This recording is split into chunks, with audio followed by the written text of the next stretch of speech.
आज म तपाईलाई एउटा यस्तो कथा सुनाउन चाहन्छु जसले सायद तपाईको सोच्ने तरिका नै परिवर्तन गरिदिन सक्छ।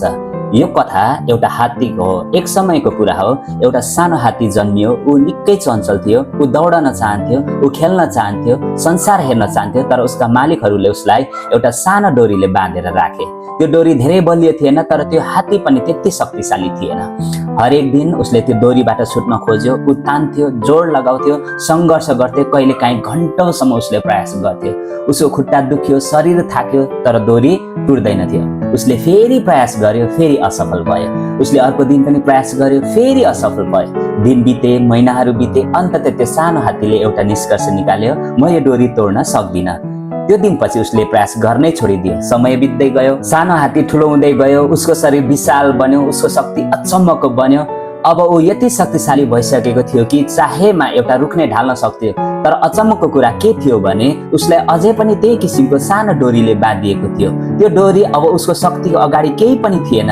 यदि उसले एकपटक मात्र जोडले तानेको भए त्यो डोरी तुरुन्तै चुडिन्थ्यो। तर उसले कहिले प्रयास गरेन, किनकि उसको शरीर ठुलो भएको थियो, तर सोच भने अझै सानो हात्तीको जस्तै थियो। उसको मनमा पुरानो असफलताको छाप यति गहिरो थियो कि उसले आफ्नो वास्तविक शक्ति नै बिर्सिसकेको थियो। प्रियहरू, यो कथा हात्तीको मात्रै होइन, धेरै हदसम्म यो कथा हाम्रो पनि हो।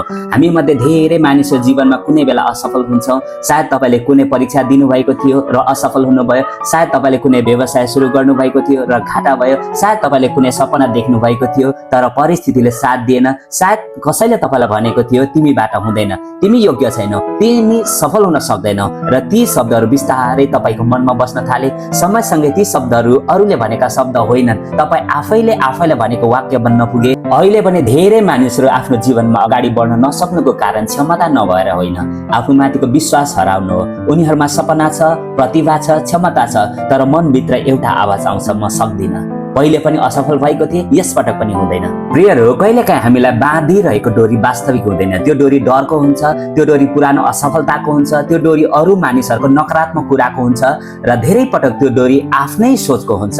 याद राख्नुहोस्, तपाईको विगतले तपाईको भविष्य निर्धारण गर्दैन। हिजो तपाईँ कमजोर हुनुहुन्थ्यो होला, तर आज तपाईँ बलियो हुनुभएको छ। हिजो तपाईसँग ज्ञान थिएन होला, तर आज तपाईँले धेरै कुरा सिकिसक्नु भएको छ। हिजो तपाईँ एक्लै हुनुहुन्थ्यो होला, तर आज तपाईसँग अनुभव छ।